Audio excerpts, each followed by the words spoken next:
Welcome back to the Braw Tech Podcast. My name is Amy Kelly, and today I am joined by Dan, co-founder of Forumm. Hi Dan, how you doing? Yeah, I'm great. Thanks, Amy. How are you? Yeah, I'm doing good. Thank you so much for joining us today. Yeah, my pleasure. So we're just going to kick off. Just would love to find out a little bit more about yourself. That's definitely not a Scottish accent we can hear. It's so not. We'd love to find out a bit more about your background. Sure. So I was born in South Africa in a little surfing town called Jeffreys Bay, right on the East Coast. Moved to Canada when I was almost 8 years old, so 7.5. Raised in Canada in Toronto. And then I moved over to London to work for the 2012 Olympics. Oh, wow. So I did that. And then up to Glasgow for the Commonwealth Games. So I've been in the UK now for in total about 12 years. Oh, fantastic. So the Canadian accent is the one that's stuck. So you haven't got the Braw Glasgow accent quite yet. No, but some people say that there's a couple words that sneak in. Oh, really? The Glaswegian, but no, not yet. Definitely sneak them in today. Okay, I will try. So could you tell us a little bit about Forumm, how it became a thing? Yeah, sure. So the company itself is called 448 Studio. So it was a consultancy that I started in 2018, working with different universities, working with academics from a social and digital media perspective. And then during COVID, all of my workshops dried up in person. It was all online, which I think was quite a common theme for that time. And I decided, you know what, why don't we embrace this and do a conference? So we called it All Day, All Night. It was a 24-hour conference, a live 24-hour conference, which now that I look back, it was a silly idea. There's no way anyone would do that right now. But during COVID, everyone was up for it. Everyone wanted to be on their computers. So it started in the UK with people speaking about digital media, and then moved to East Coast US, West Coast US, Australia, South Africa, and back. So over 24 hours. And during that time, we realized from an education perspective, there actually weren't any virtual platforms designed for those types of things. Yes, there were a lot for the commercial side and things like that, but nothing really for education, and that's really our passion. So we started building Forumm off of that, and the next year we did another All Day, All Night, and we hosted it on our own platform. So that's kind of what got Forumm going, and that's where we really found our niche from a consultancy to a product-led element of the company. And then since then, we've evolved it. So we've moved it from not just online events, but also event registration, in-person events. And a big one for us is a fundraising element, so the fintech element of it, where we're working with a lot of alumni teams within universities and schools, helping them raise more funds for student scholarships or for different research initiatives. So that's kind of the evolution of where we are today. Nice. And that must have been a bit of a challenge, obviously, from having to do that pivot, when you're seeing, obviously you're going by the consumer insights, you're seeing exactly how people are using it, you're seeing that product market fit. So was there any big challenges when you were going through that change and deciding to double down on Forumm? Yes. I mean, there's a list of challenges, but I'm not going to go through every single one. But I think there is a huge difference in our mindset in terms of things like sales cycles and stuff like that from a consultancy to a product.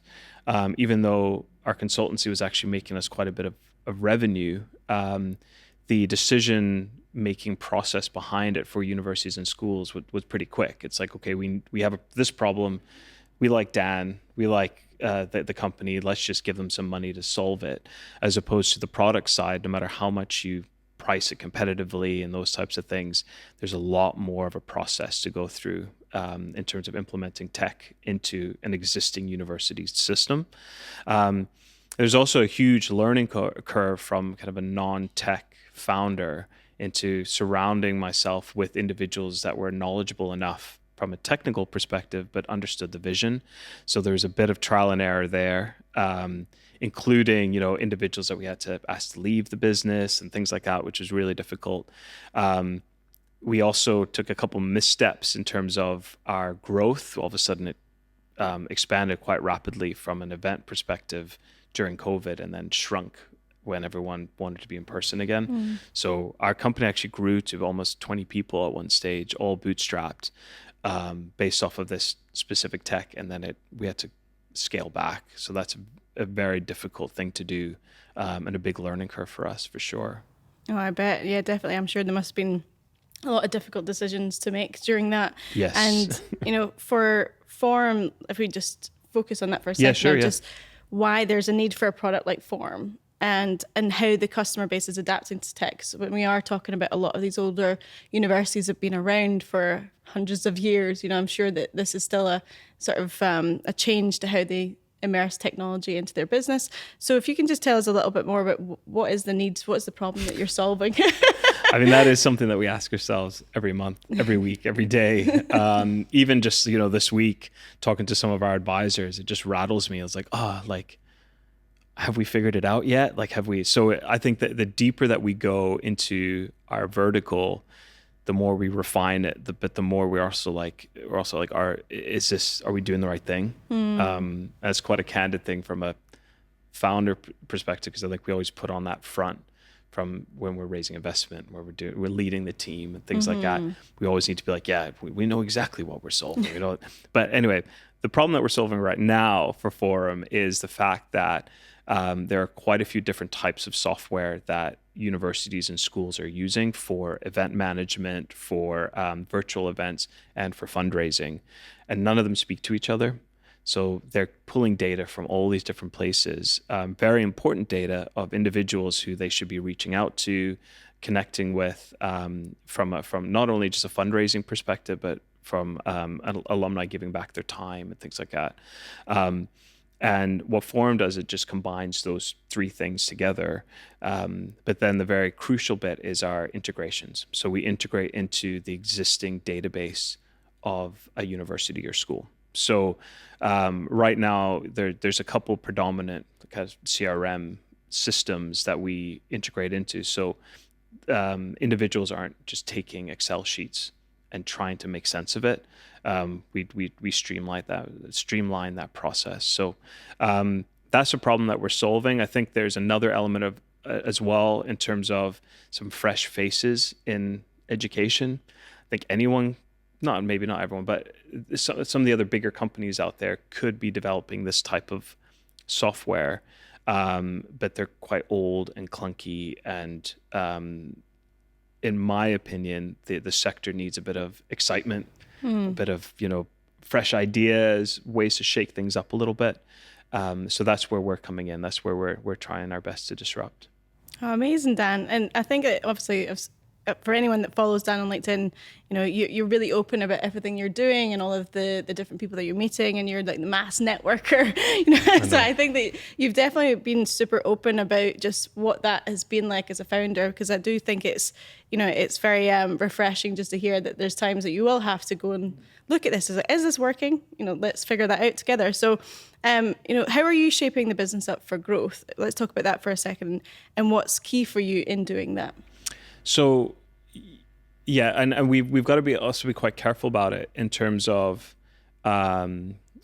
visioning too far into the future, when really there's a lot of core elements that we need to make sure that we crack. But I definitely believe that the growth of the business is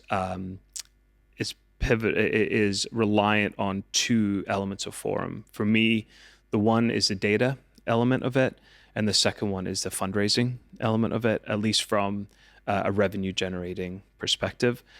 The fundraising bit is because obviously we don't want to have to charge an upfront fee for Forumm. We want to be able to make all of our money based off of the success of donations to universities and schools. We'd love to figure out a way we have already taking small percentages off of transaction fees. So, which means the more that a university or school raises, the better they do, but the better that we do as well. And being very transparent about that to people when they're donating, to say, you're helping this entire ecosystem by donating. The second one, from the data perspective, is more being able to gather data and segment it in order to predict trends. So we would love to be able to go to our clients and say, this is the best time for you to be fundraising. These are the individuals you need to be reaching out to. This is the ask. And say, based off of the trends over the past couple of years and what we're finding within the sector, and then be able to build tools around that to say, how does one person mass communicate to 100,000 people in a very individual way?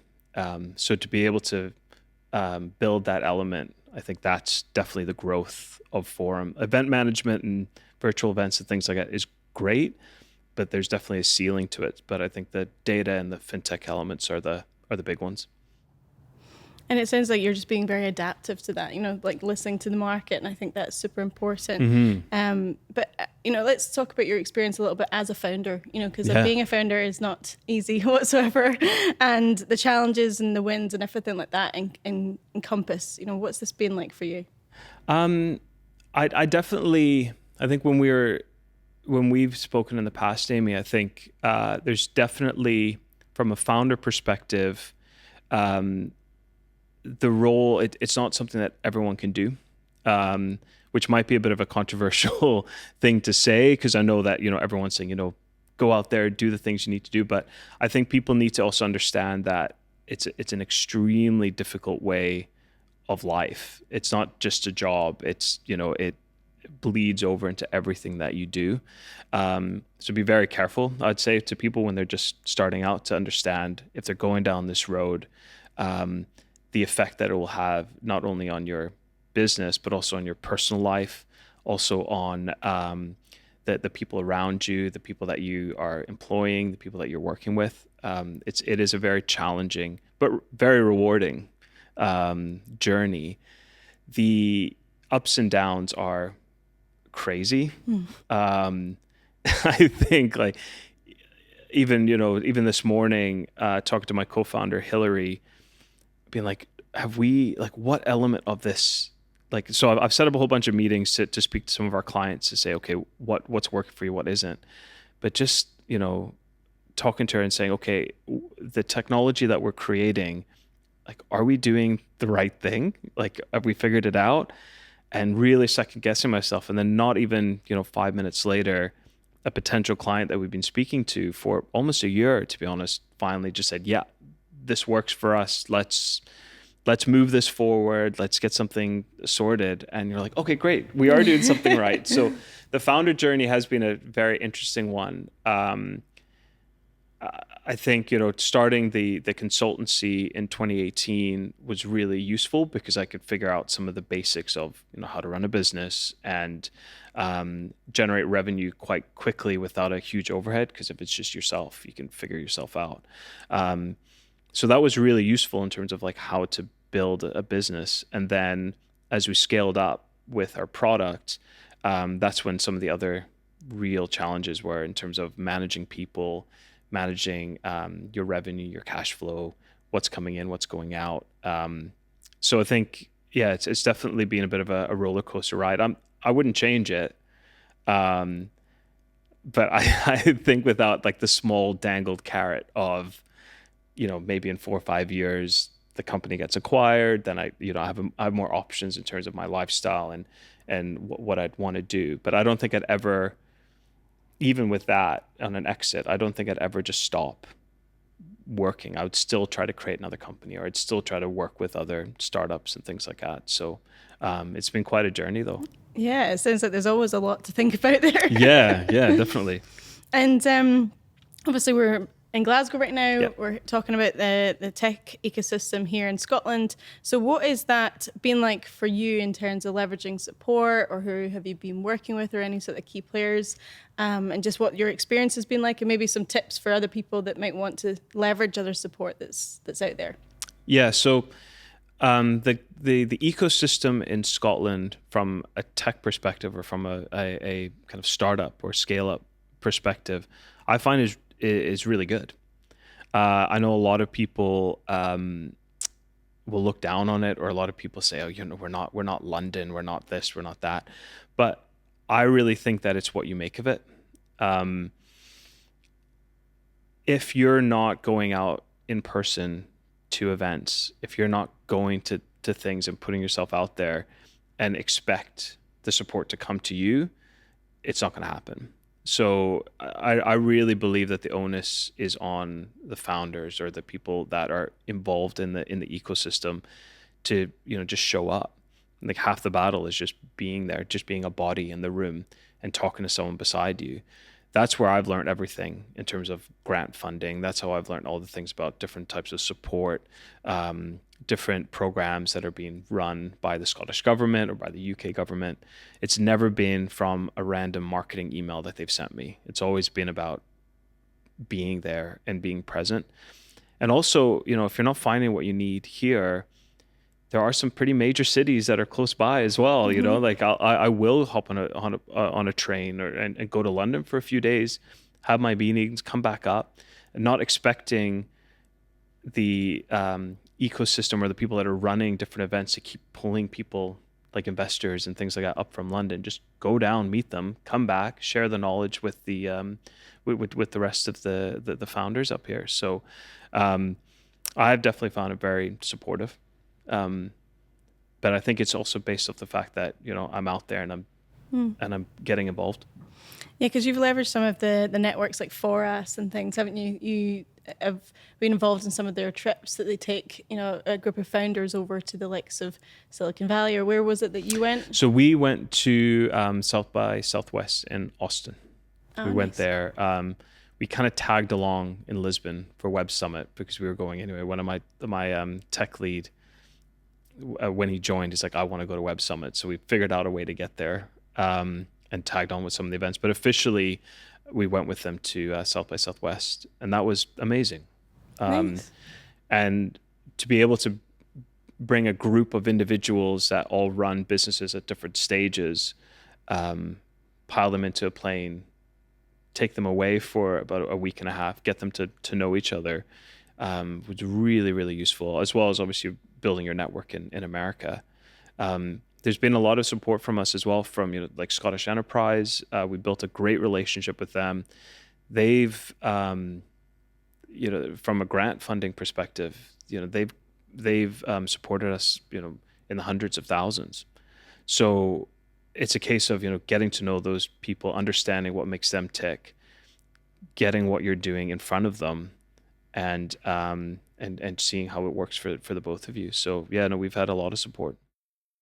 And regarding investment, I think that's always a bit of a headache for a lot of founders, even just trying to figure out what's the approach to it, how to manage it. So Dan, can you share a little bit about your experience with investment, how you've approached it, and then just how you found generally the experience? So from an investment perspective, the majority of our investment has come, or if not all of it, has come from angel investment, from individuals that I've built connections with, and they've invested. And the majority of that money has come from Scotland, which is surprising to some people. I think they say you've got to get out of this country and or go to London, go to America to raise your funds. But there is a lot of wealth in Scotland. It's just about making those connections. My approach to investment was that terrified to ask for money. It always seems to be a weird thing. Yeah, feels awkward. It's like, oh, can I have some money now? And I think I've gotten past that, where now I talk to people like, yeah, well, I would be expecting you to commit X, Y, and Z, that kind of stuff. So, but everybody's journey with investment is different. And I think you see things on LinkedIn, you see some of the press releases of these companies have raised millions, and there's a lovely hero shot of the team, arms crossed, and usually sitting on Calton Hill. Yeah, it's like we've done it, but it's really not like that. And I would beg to differ that those teams know that as well. It's first of all, yes, you'll close a round and the money will come in, but it doesn't necessarily just be like, okay, on this day, this is it. We've got a couple of million in the bank. Like it's beg, borrow, steal, not steal, but beg and borrow. It's a combination of grant funds. It's a combination of loans or debt funding. It's a whole lot of things mixed together. And then you just kind of put an amount on it, be like, this is how much we've raised. And And a lot of that time, a lot of that money is already committed. So, you know what I mean? Like sometimes it gets quite close, like in terms of when you're raising, when you actually need the money, who you're holding off to be like, well, we're raising, we will pay once that comes. So a lot of times that money goes out. And it also adds a lot more stress to the business because you're having to make decisions based off of other people's opinions that have a stake in your business. But my journey with investment has been really positive. The individuals that are involved now from an angel perspective, you know, they're all in a WhatsApp group with me. I messaged them about, you know, the wins of the company and they're very much the ones that'll be involved for our next raise next year. They're the ones that'll be, you know, leading that charge with their network. So, anyone who tries to give you advice on raising investment and is like, you have to do it this way, this way, this way, just disregard it. Like, don't interact with them. Find your own path.